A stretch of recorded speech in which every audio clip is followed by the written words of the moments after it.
मैं, एक 72 वर्षीय महिला ने अभी-अभी ये पता लगाया है कि मेरे 29 वर्षीय प्रेमी ने, जिसके साथ मैं 7 साल से हूँ, मुझे धोखा दिया है। मैंने उसके जीवन से गायब होने का निर्णय लिया है। क्या मैं कुछ अनदेखा कर रही हूँ? मेरे प्रेमी हाल ही में हमारे गृह राज्य में अपने परिवार से मिलने के लिए सप्ताहांत में गए थे। इस साल वह ऐसा काफ़ी बार कर चुके हैं, लगभग महीने में एक बार, ये कहते हुए कि उनके दादा-दादी बूढ़े हैं और उन्हें याद करते हैं। मैंने इस पर ज़्यादा ध्यान नहीं दिया, जब तक कि आज सुबह एक साझा मित्र ने मुझे स्नैपचैट पर मेरे प्रेमी की लोकेशन का स्क्रीनशॉट नहीं भेजा। वह अपने माता-पिता के घर पर थे, लेकिन वहाँ एक लड़की का बिटमोजी भी था। वह उनकी बहन या माँ नहीं थी और उनके माता-पिता, जो अजीब बात है, स्नैपचैट पर भी हैं, भी घर पर नहीं थे। उन्होंने ये नहीं बताया था कि वह आज किसी और के साथ होंगे। मैंने उन्हें कॉल करने की कोशिश की, लेकिन उन्होंने जवाब नहीं दिया और मैंने देखा कि स्नैपचैट पर उनकी लोकेशन बंद थी। साझा मित्र ने मुझे बताया कि मेरे प्रेमी ने घर पर सभी को बताया है कि हम 4 महीने पहले अलग हो गए थे। उन्होंने कहा कि मेरे प्रेमी ने उनसे इसे गुप्त रखने को कहा था, क्योंकि वह मुझे बताने के लिए सही समय की तलाश कर रहे थे।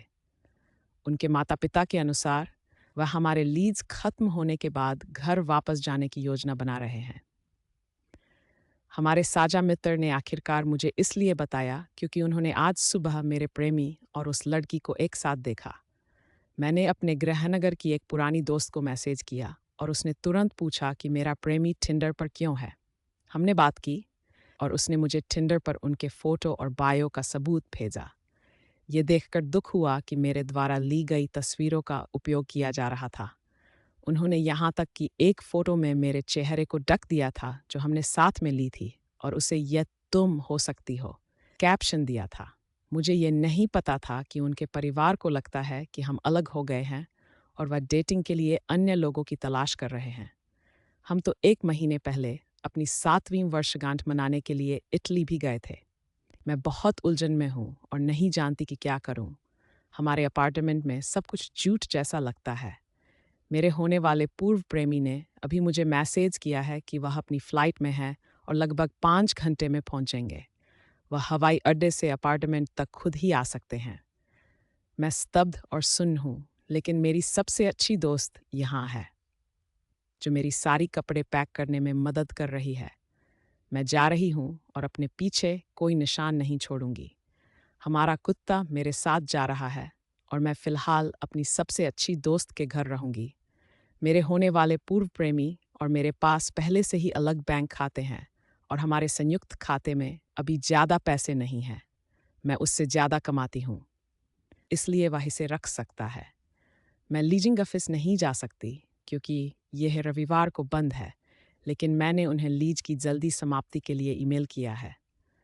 हम घरेलू साझेदार के रूप में पंजीकृत हैं, इसलिए मैंने समाप्ति फॉर्म पूरा कर लिया है और इसे कल एले काउंटी ऑफिस में जमा कर दूंगी।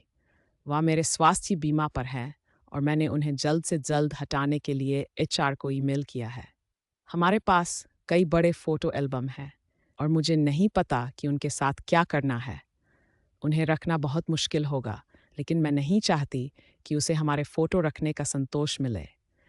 यह स्पष्ट है कि वह हमारी यादों का भयानक तरीके से उपयोग करता है। क्या मैं कुछ भूल रही हूँ?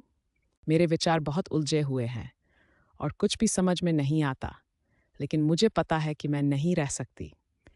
इस तरह के करीबी व्यक्ति से गायब होने के लिए कोई सलाह सराहनीय होगी।